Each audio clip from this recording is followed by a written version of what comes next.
같이 읽은 본문 말씀 가지고 하나님의 장사꾼 이런 제목으로 말씀 전하겠습니다.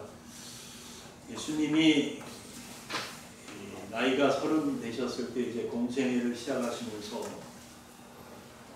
처음으로 선포하신 말씀이 마가복음 1장 15절에 기록되어 있습니다. 때가 찼고 하나님의 나라가 가까이 왔으니 회개하고 복음을 믿으라. 하나님의 나라가 가까웠다. 이렇게 말씀하셨습니다. 성경을 쭉 읽으면 예수 그리스도께서 이 땅에 오심으로 하나님의 나라가 이 땅에 임했고, 그러나 아직은 완성되지는 않았다고 가르쳐주고 있습니다. 복음을 믿는 우리는 하나님 나라 백성으로 살고 있는 것입니다. 즉 하나님의 다스림 아래에서 살고 있는 하나님의 백성들입니다. 여러분은 그런 하나님 나라가 어떤 나라인지 잘 알고 계십니까? 마태복음 25장 1절에 보면 그때 천국은 마치 등을 들고 신랑을 맞으러 나간 10 처녀와 같다 하리니 했습니다. 예수님은 하나님 나라 천국이 마치 등을 들고 신랑을 맞으러 나간 10 처녀와 같다, 그렇게 말씀을 하셨고요. 그리고 본문 14절에서도 또 어떤 사람이 타국에 갈 때 그 종들을 불러 자기 소유를 맡김과 같으니 그랬어요. 즉 하나님 나라가 어떤 사람이 타국에 갈 때 그 종들을 불러 자기 소유를 맡긴 것과 같다, 이렇게 말씀하시는 거거든요. 그러니까 본문은 예수님께서 하나님 나라가 어떤 나라인지를 가르쳐 주시기 위해서 10 처녀의 비유도 그렇고 지금 달란트 비유의 말씀도 그렇고 하나님 나라를 비유적으로 설명하고 있는 것입니다. 어떤 사람이 타국에 가면서 자기의 종들을 다 불렀습니다. 다들 이리로 오너라 하고서 주인이니까 종들을 너무 잘 알죠. 그래서 그 종들마다 재능을 따라서 금 달란트를 나누어 주었습니다. 어떤 종은 5 달란트를 받았고 어떤 종은 2 달란트를 받았고 또 다른 어떤 종은 1 달란트를 받았습니다. 종들은 각자 받은 달란트를 가지고 장사를 했습니다.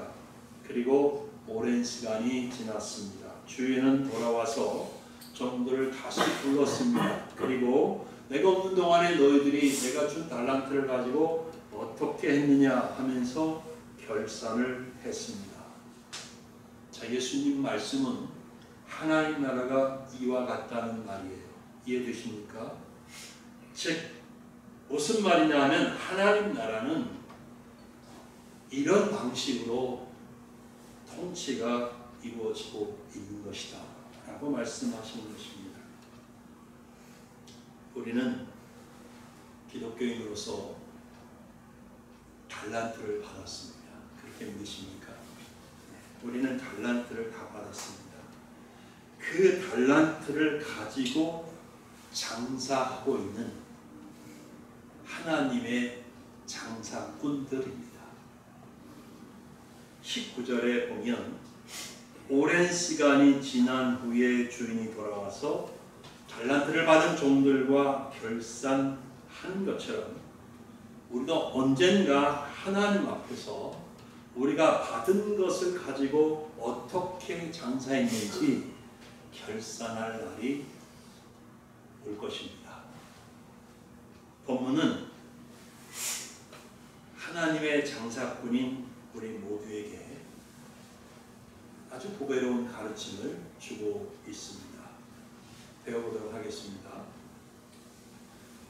본문을 읽을 때 본문을 관통하는 가장 중요한 단어는 뭘까요? 충성입니다. 충성입니다.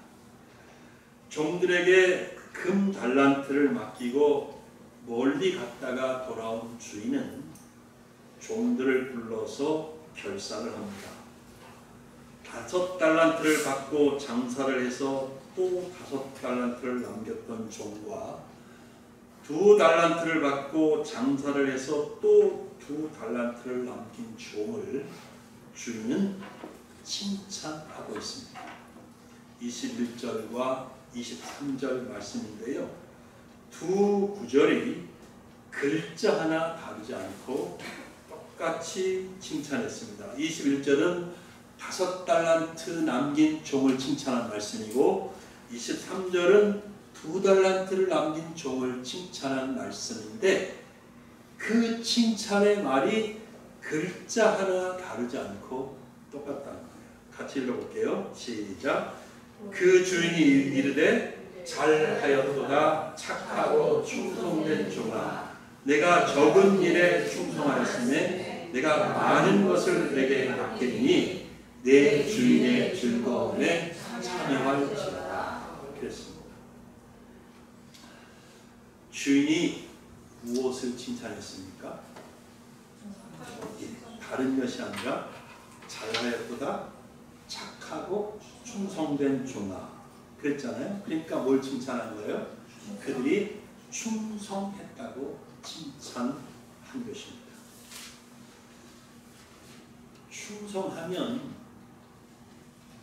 항상 좋은 결과가 있다라고 말하기는 어렵습니다.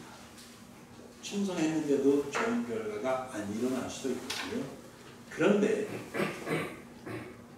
이 종들이 충성했기 때문에 좋은 결과를 얻은 것은 사실입니다. 만일 그들이 주인이 없는 동안에 주인도 없는데 뭐 이제부터 우리 마음대로다 하면서 게으르고 악했다면 결코 주인이 돌아왔을 때 이렇게 칭찬받을 수 있는 결과를 만들어내지는 못했을 거거든요. 그렇다면 여러분 기독교인으로서 우리가 교회에서나 또 직장에서나 붙잡고 살아야 할 가장 중요한 삶의 법칙 혹은 원리는 충성하는 것입니다. 하나님의 훌륭한 장사꾼이 될 수 있는 가장 중요한 원리는 다른 게 아닙니다. 충성하는 것입니다. 충성했다면 하나님 앞에서 다른 것은 그렇게 크게 문제되지 않습니다. 결과가 다른 사람보다 못할 수 있습니다. 하지만 그것은 내가 가진 달란트, 즉 내 재능에 따른 것이기 때문에 주님 앞에, 하나님 앞에 큰 문제가 아닙니다. 본문을 보십시오. 주인은 5달란트를 남긴 종과 2달란트를 남긴 종에게 똑같이 칭찬했습니다. 다시 읽어드리면 착하고 충성된 종아 내가 적은 일에 충성하였으며 내가 많은 것을 내게 맡기리니 내 주인의 즐거움에 참여할지어다. 우리가 하나님의 장사꾼으로 이렇게 충성이 중요하다는 것을 알게 되었다면 저는 오늘 이제 충성하는 것이 무엇인지를 여러분이 이해할 필요가 있다 그렇게 생각합니다. 무조건 충성하면 무조건 열심히 하면 그것이 충성 아니겠습니까? 아닙니다. 만약에 방향이 잘못됐다면 하나님과 상관없는 열심이 될 수 있겠죠. 어떤 수단과 방법을 동원하든지 결과만 좋으면 되는 것 아니겠습니까? 라고 생각을 해도 그것도 성경이 말하는 충성과는 관계가 없습니다. 그렇다면 과연 충성이란 무엇인가? 본문이 잘 가르쳐주고 있다고 저는 믿습니다. 그래서 본문을 다 얘기하려면 시간이 없지만 1달란트 받은 자 얘기도 오늘 못합니다. 오늘은 충성이란 과연 무엇인가? 생각을 해보도록 하겠습니다. 여러분, 첫 번째 충성이란 자기가 해야 할 일을 정확히 아는 것입니다. 그거를 모르면 아무리 열심히 해도 그것이 충성이 될 수가 없습니다. 엉뚱한 일을 하고 있으면 그것이 충성이 될 수가 없습니다. 내가 하나님 앞에 무엇을 해야 하는지를 정확히 알고 하는 것, 그것이 바로 충성입니다. 16절을 보면 금 5달란트 받은 자는, 여러분이 놓칠 수 있는 단어인데, 바로 가서 그것으로 장사를 시작했다고 기록하고 있습니다. 하루 이틀 쉬었다가 뭐 급할 거 있나, 주인 오랫동안 안 오실 텐데 한 일주일쯤 우리 먹고 마시고 놀자, 그런 다음에 하자, 그게 아니고 바로 가서 그것으로 장사를 시작을 했습니다. 그는 주인이 왜 자기에게 금 달란트를 주었는지 그 뜻을 알았습니다. 따라서 자기가 무엇을 해야 할지를 정확히 알 수 있었던 것입니다. 여러분, 이것은 우리가 교회 안에서건 직장에서건 하나님의 훌륭한 장사꾼, 즉 하나님의 충성스러운 종이 되기 위한 첫 번째 조건이라고 생각합니다. 누구든지 어떤 일을 맡게 되면, 어떤 자리에 새로 앉게 되면 업무 파악을 하게 되잖아요. 그죠? 업무 파악도 안 하고 막 닥치는 대로 아무거나 할 수는 없잖아요. 그러다 보면 일을 망칠 수 있거든요. 왜 그래요? 왜 업무 파악을 해야 되는 거예요? 자신이 해야 할 일을 정확히 알고, 그래서 그 일을 잘 해내기 위해서인 것이죠. 제가 옛날에 신대원 다닐 때 천정훈 교수님이라고 계셨어요. 돌아가셨습니다. 안타깝게 꽤 젊은 나이에 돌아가셨어요. 많이 아프셔가지고. 그 교수님이 이런 가르침을 주신 적이 있습니다. 여러분들이 졸업을 하고 이제 어떤 교회에 부교육자로 부임을 하게 되면 담임 목사에게 물어보라는 거예요. 뭘 물어보냐? 목사님, 제가 꼭 해야 하는 일이 무엇입니까? 또 제가 이 자리에서 부교육자로서 자율적으로 할 수 있는 일이 뭐 있습니까? 제가 이 일을 잘 하기 위해서 제 권한이 어느 정도 됩니까? 제가 가진 권한이 무엇입니까? 이런 질문들을 해보라는 거예요. 그래야 여러분이 무엇을 해야 하는지 정확히 알 수 있고 그 일을 잘 해낼 수 있다라고 가르쳐 주신 것이죠. 되게 인상 깊게 들었고 지금도 기억하고 있습니다. 제게는 아주 중요한 가르침이었습니다. 5달란트를 받은 종은 주인이 떠난 다음 바로 받은 것을 가지고 장사를 하기 시작을 했습니다. 2달란트 받았던 사람도 마찬가지입니다. 이 말은 그들은 곧바로 해야 할 일을 시작했다는 것이죠. 무엇을 해야 하는지를 알았기 때문입니다. 이것 가지고 네 소품 갖다 와라, 이것 가지고 맛있는 거 사 먹어라, 이것 가지고 은행에 넣고 이자 받아라, 그런 게 아니라는 거죠. 무엇을 해야 할지 정확하게 알았다는 거예요. 그래서 바로 일을 시작한 거예요. 그들은 미적하면서 시간을 허비하지 않았습니다. 어떤 사람은 자기 일에 대해서 모든 것을 잘 안다고 생각할 수도 있습니다. 그런 경우 참 많습니다. 그런데 그렇게 하다 보면 소위 매너리즘에 빠지는 것을 경계해요. 매너리즘이라는 말 많이 들어보셨을 텐데 이 말은 새로운 창의성 없이 습관적이고 형식적인 방식 상태에 머무르는 것을 말합니다. 이런 매너리즘에 빠지면 일을 더욱 효율적으로 하고 더 창의적으로 할 수 있는 가능성을 빼앗깁니다. 매너리즘에 빠지면 우리 두뇌는 잠을 잡니다. 우리 가슴속 열정의 불꽃은 꺼져버리고 맙니다. 결국 우리가 해야 할 중요한 일을 놓치고 마는 것이죠. 여러분 기억해야 합니다.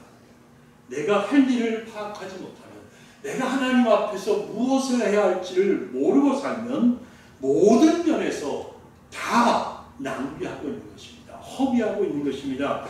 사람들로부터 신뢰도 잃을 것입니다. 마땅히 할 일을 제때 하지 못하면 결국 무능하다는 그런 인식을 주고 점점 자리에서 밀려날 수밖에 없는 것이죠. 그러면 여러분 하나님께 기도하실 수 있기를 바랍니다.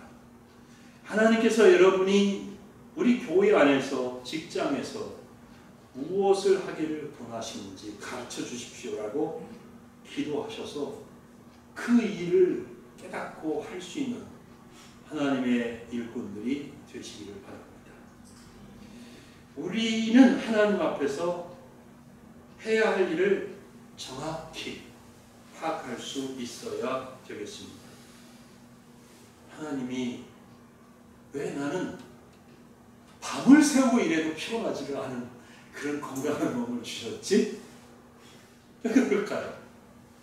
왜 하나님이 나는 그렇게 지치지 않는 강건한 체력과 몸을 주셨을까? 생각해 봐야 되는 거예요. 왜 나는 남이 없는 지식을 갖게 되었지? 왜 나는 남다른 재능 혹은 이 기술을 가지고 있는 것이지? 왜 내가 이 재능이 있나? 왜 내가 이 기술이 있나? 왜 주셨겠어요? 하나님이 생각해 보셔야 되는 거예요. 왜 나는 내가 먹고 쓰고 입고 다 하고도 경제적 여유가 있지? 왜 내게는 이런 경제적 여유가 있는가? 그렇지 못한 사람들이 훨씬 많은데 왜 나는 다른 사람과 전혀 다른 꿈을 꾸고 살고 있지?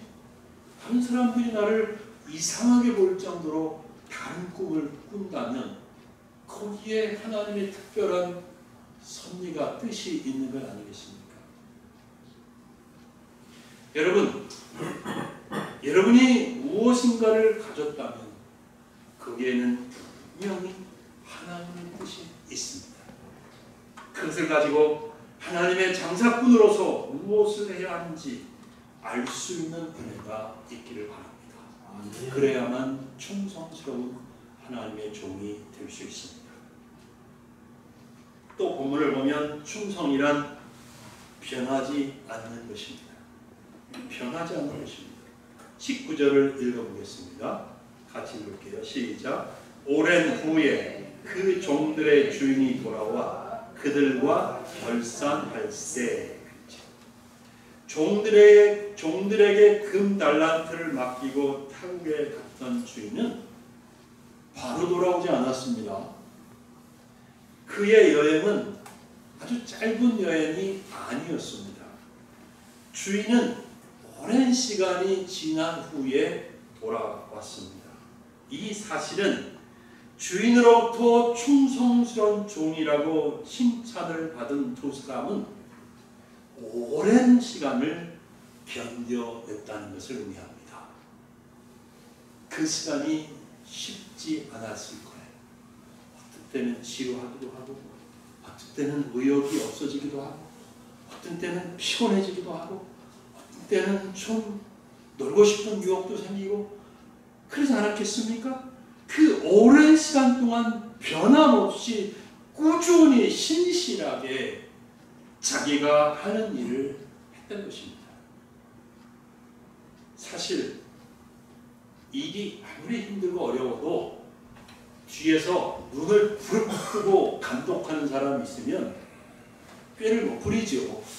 누구라도 그 힘들고 어렵지만 참고서 일을 하는 겁니다. 한 천이라도 해야 되는 거죠. 그러나 감독자가 없으면 어떻게 됩니까? 보통은 쉽게 긴장이 풀리고 누구나 조금은 나태해지기 마련입니다. 그러나 칭찬받은 종들은 감독자인 주인이 없는 상태에서도 오랫동안 변하지 않고 자기 일을 했습니다. 그만두고 싶은 생각이 들었을 수도 있습니다. 주인도 없는데 까짓것 금 5달란트 가지고 도망가고 싶은 유혹도 있었지 않을까 상상을 해봅니다. 주인도 없는데 까짓것 뭐 도망갈 수 있잖아요. 한 달란트가 34kg이에요. 요즘 우리 시대의 그 무게 단위로 바꾸면 한 달란트는 그 무게가 34kg. 요새 금값 엄청 비싸잖아요. 근데 당시 화폐 가치로는 6,000데나리온이었다고 해요. 마태복음 20장 2절에 보면 이 주인이 일꾼들을 구하는데 하루에 품삯 1데나리온 주겠다 하고 포도원 일꾼을 구하는 것을 읽어볼 수 있어요. 그거를 참고하면 그 당시 노동자 하루 일당이 1데나리온이란 말이에요. 그러면 금 한 달란트는 노동자가 안식일 빼고 매일매일 일해서 20년 동안 일해야 받을 수 있는 그런 큰 돈이란 말이에요. 그러니 주인도 없는데 그것도 5달란트, 2달란트, 심지어 1달란트도 어마어마한 액수인데 야, 유혹이 없겠어요. 야, 그거 가지고 도망가. 어디 아주 가서 어디 아주 깊은 곳 짱 막혀. 숨어버려. 그리고 부자로 살아. 그런 부추기는 말을 들었을 수도 있지 않았겠나 그런 생각해. 하지만 그들은 자기 자리에서 흔들림 없이 오랜 동안 자기 일을 했습니다. 여러분, 우리가 충성을 생각할 때 오랜 동안 참고 견디는 것을 빼놓고 생각할 수가 없습니다. 그걸 못 견디는 사람을 충성스럽다고 말할 수는 없습니다. 충성스러움과 오랫동안 참고 견디는 것은 서로 갈라놓을 수 없는 개념들입니다. 그러므로 쉽게 포기하고 쉽게 옮겨 다니는 것은 충성과 관계가 없습니다. 자기 마음에 안 든다고 자꾸 교회를 옮기는 사람, 주님에게 충성스러운 종이라는 칭찬 받을 수 없을까라는 생각이 들고요. 직장을 쉽게 바꾸고 옮기는 사람의 충성도도 믿을만 하지 못하다고 생각합니다. 교회에서도 일터에서도 충성스럽다는 말을 들을 수 있는 하나님의 사람들이 다으시기를 주님의 이름으로 축복합니다. 마지막으로 충성이란 자신이 할 일을 최선을 다해서 하는 것입니다.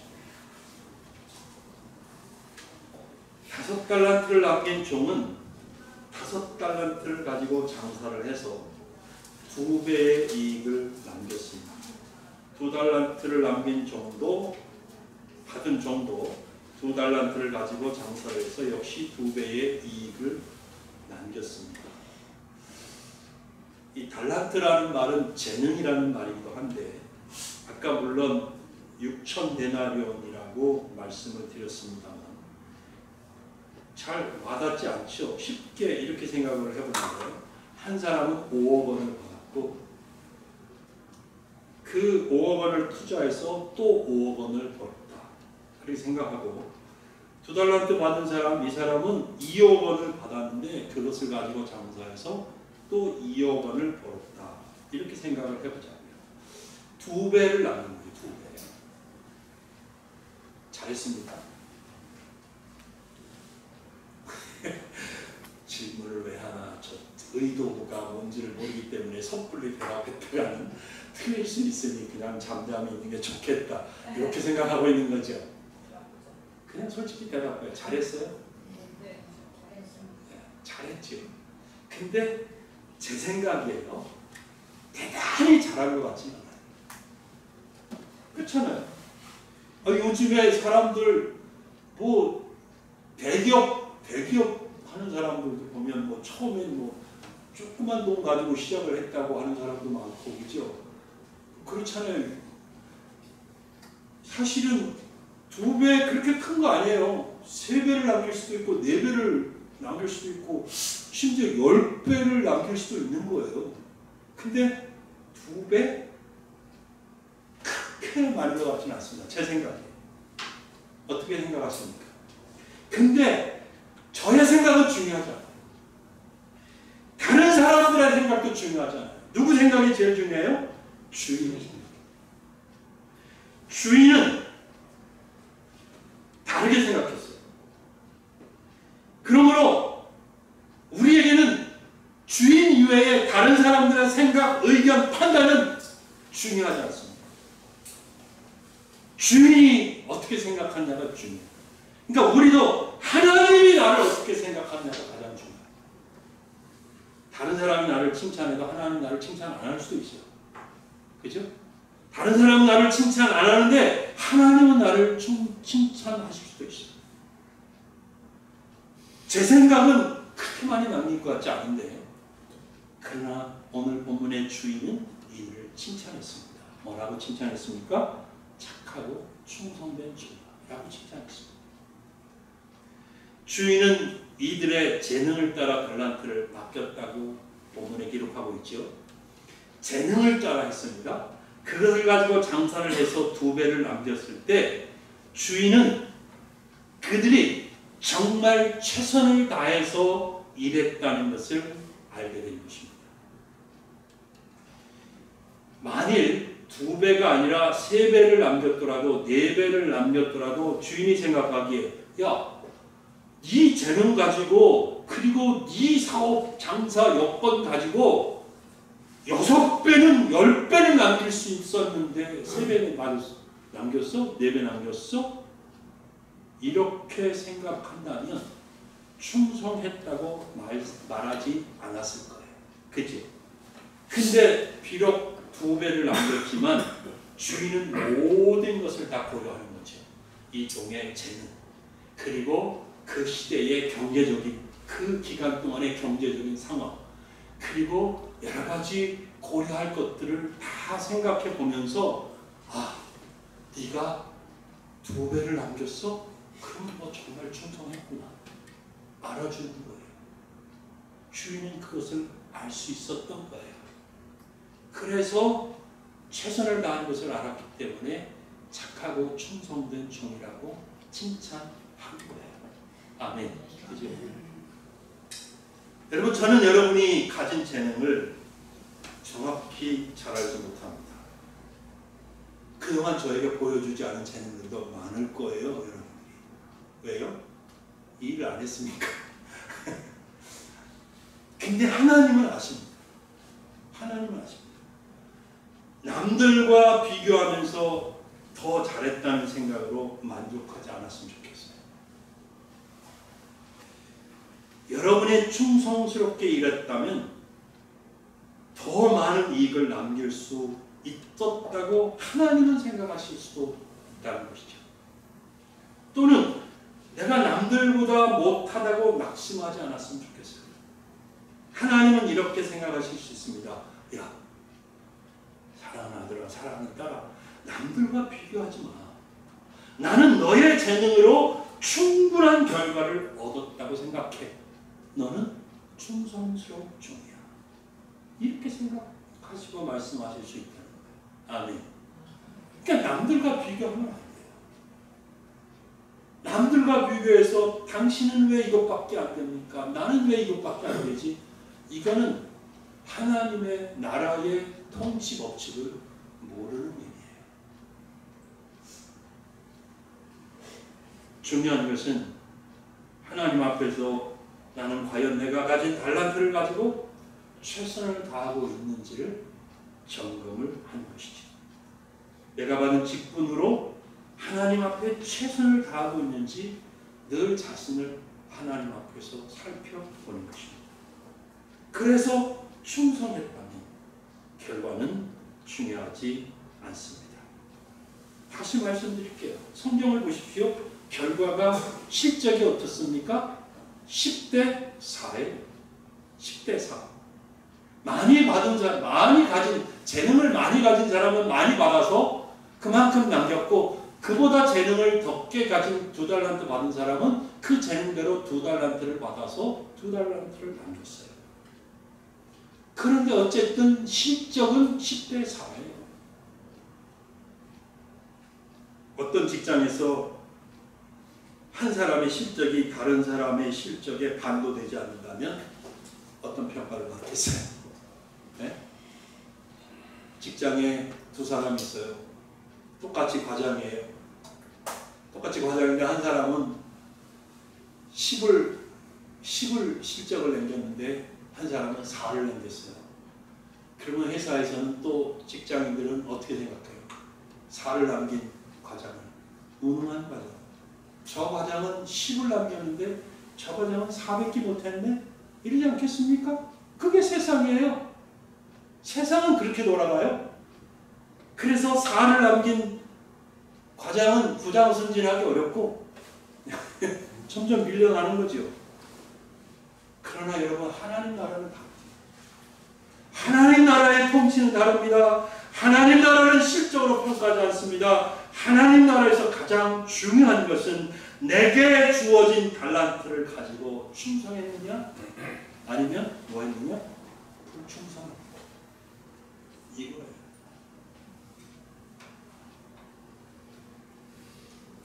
올 한 해도 다 지나가고 있습니다. 이제 곧 추수감사절도 돌아옵니다. 올 한 해 우리는 하나님 앞에 충성했나? 그리고 하나님 앞에 어떤 결과를 보여드릴 수 있나 생각해 볼 수 있는 은혜가 있기를 바랍니다. 이제 말씀을 맺겠습니다. 종합해 보겠습니다. 우리는 기독교인입니다. 우리는 하나님의 통치 아래에 살고 있는 하나님 나라의 백성이라는 말입니다. 그리고 하나님이 맡기신 달란트, 즉 재능을 가지고 하나님 나라를 위해서 비즈니스를 하는 하나님의 장사꾼이라는 말씀입니다. 말씀드린 것처럼 어떤 일을 해야 하는지 정확히 알고 계셨으면 좋겠고, 힘들 때도 있습니다. 이 세상에 쉬운 일은 없잖아요. 그래도 참고 견디며 하나님 앞에 받은 사명 감당하는 우리 모두가 되기를 바랍니다. 하나님이 맡기신 일에 최선을 다하시기 바랍니다. 고린도전서 4장 2절 말씀대로 맡은 자에게 요구되는 것은 충성입니다. 하나님은 마지막에 우리의 충성을 보실 것입니다. 아멘. 기도하겠습니다.